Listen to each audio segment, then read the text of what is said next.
अस्सलाम वालेकुम दोस्तों, मैं हूं गयूर अब्बास और आप देख रहे हैं लिटरेचर रूम। लो आज हम जनाब स्टार्ट करने जा रहे हैं लैंग्वेज लर्निंग थ्योरीज़, क्योंकि मैंने यूट्यूब पे देखा है कि इस पर इतना ज़्यादा स्टफ़ नहीं पढ़ा हुआ और इतना इजीली वे में इसको डिस्क्राइब भी नहीं किया गया। तो आए चलते हैं अपने टॉपिक की तरफ और स्टार्ट करते हैं। लैंग्वेज लर्निंग थ्योरीज़ 7 किस्म की लैंग्वेज लर्निंग थ्योरीज़ होती हैं, लेकिन आज हम अपने पहले फेज़ में बिहेवियरिज़म पढ़ने जा रहे हैं। लेकिन उससे पहले चैनल को सब्सक्राइब कर लें और दोस्तों के साथ भी इसको शेयर करें। बिहेवियरिज़म जो कि फर्स्ट P.F. स्किनर ने दी थी।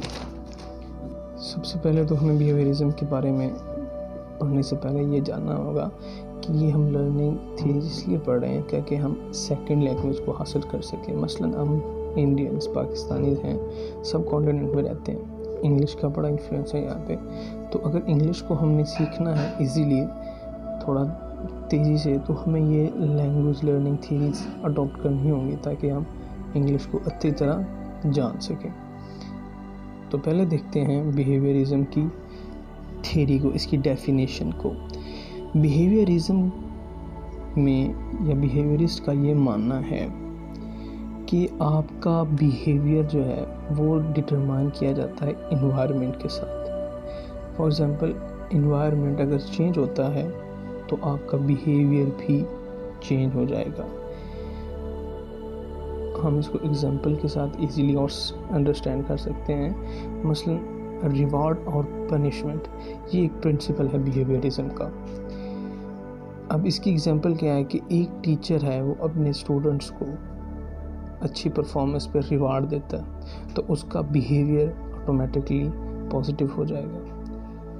दूसरी जानिब जब एक टीचर अपने स्टूडेंट को पनिश करता है उसके बैड बिहेवियर की वजह से, उसके अच्छे मार्क्स ना आने की वजह से, तो वो नेगेटिव सिचुएशन में चला जाता है जो कि उसके नेगेटिव बिहेवियर का काज बनता है। और B.F. स्किनर का बिल्कुल यही मानना था कि इंसान का जो बिहेवियर है वो इंसान खुद नहीं डिटरमाइन करता, उसकी सोसाइटी, उसका इन्वायरमेंट डिटरमाइन करती है।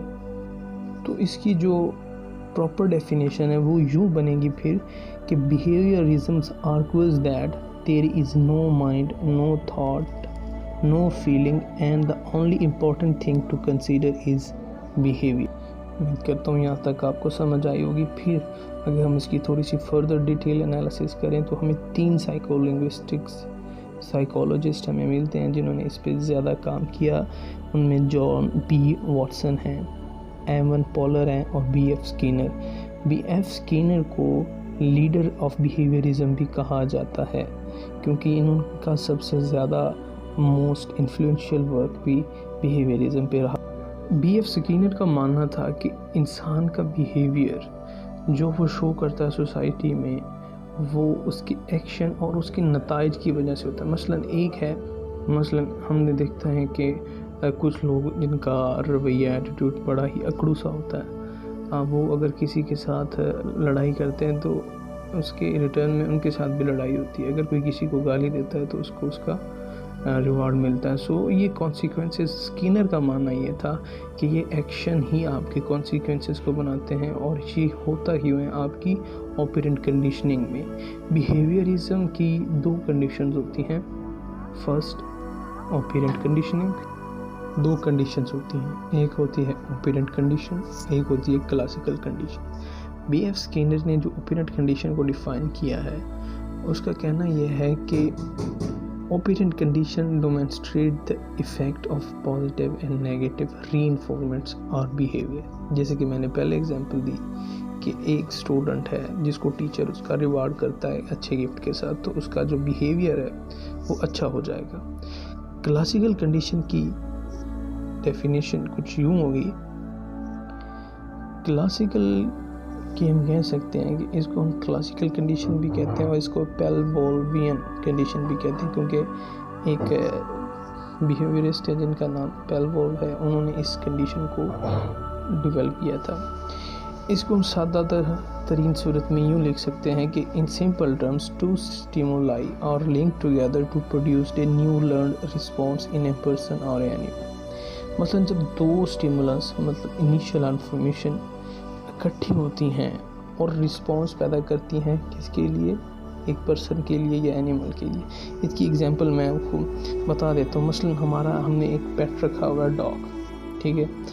अब उसको हमने सिखाया हुआ है, उसके खाने का टाइम होता है तो हम घंटी बजा के देते हैं। घंटी बजाना क्या होता है, डॉग में साल्वेशन को क्रिएट करता है, उसको भूख लगाता है।